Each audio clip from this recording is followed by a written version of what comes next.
So back to Scott Walker. This again, I find it fascinating how Scott Walker is promoting Reaganism, and in fact, you're going to hear this quite vividly in just a few moments, and yet is bragging about having grown up in Franklin Delano Roosevelt's world, basically. Here he is talking about working hard and playing by the rules. Clip number 4. My brother and I have thought back throughout the years, and we've realized we didn't inherit fame or fortune from our family. What we got was the belief that if you work hard and you play by the rules, you can do 1980, that and was be true in America. anything. We were one of the most socially mobile countries in the world. The economic class into which you were born was not the biggest predictor of the economic class in which you would die, and people could move up the ladder fairly easily. I think I'm a living testimony to that. Although everybody experienced that back in the 50s and 60s and 70s and 80s, and then Reaganism crept in and it kind of all fell apart. So now you work hard and play by the rules, and you end up working 3 jobs and getting 2 hours of sleep a night, and maybe you can pay your rent. Okay, back to Scott Walker. He wants to humiliate people who are down on their luck. After talking about how he came from humble beginnings, he's gonna talk about, and people who come from humble beginnings deserve to be humiliated because they don't have billionaires backing them, and they're not big shots. Here he is. And now, as of the budget I just signed, we make the same requirement to make sure people can pass a drug test before they get a welfare check. People can pass a drug test before they can get welfare benefits. Right. And everybody, oh, yeah, screw those poor people. Shame them. Yes, shame them. How dare they be out of work? Right. This is, I'm telling you, this is the guy who's going to be the Republican nominee for president next year. And he may well be our next president. I see in Scott Walker Richard Nixon's mentality and Ronald Reagan's policies. Richard Nixon, at least, was not a right-wing hack. Richard Nixon was, he was Eisenhower's vice president. He was to the right of Eisenhower, but he was Eisenhower's vice president. That was, he didn't try to overturn the New Deal.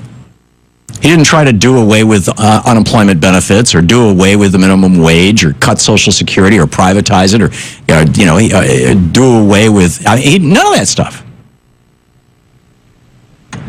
Anyhow, this whole now we get to the Republican meme that freedom means, sorry, buddy, you're on your own. The old Alan Grayson, here's the Republican health care plan.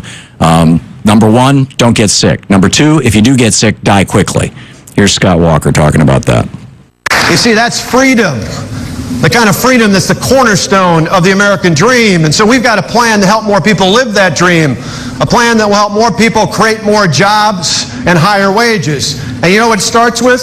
We need to repeal Obamacare once and for all. Hey, to hell with those people who can't afford health insurance. Just let them die, right? They were stupid enough to get sick in the first place, and then this is pretty amazing. And I want to riff on this a little bit more. This clip 22, Shane, play this, please. We need to build the economy from the ground up in a way that's new and fresh, organic and dynamic. That says, as long as you don't violate the health and safety of your neighbor, go out and start your own career, build your own business, live your own life.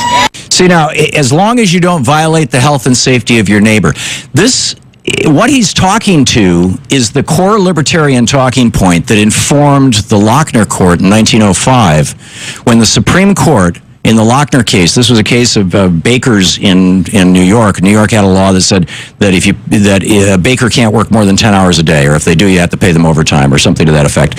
And the court struck it down, saying it is not the business of government to protect workers. It is only the business of government to protect the health and safety of its people. So it's okay to have, a Department of Agriculture, that inspects food, and it's okay to have an army and a police department, but it's not okay to get involved in private contract negotiations between workers and employees.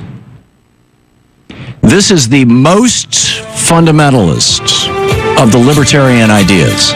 And he makes it sound so appealing. Oh, yeah, if you don't violate the health and safety of your neighbors, if that's the criteria, then Scott Walker is saying, do away with Social Security, do away with Medicare, do away with Medicaid, do away with unemployment insurance, all those things the government does that have nothing to do with health and safety, that have to do with quality of life. We'll be back.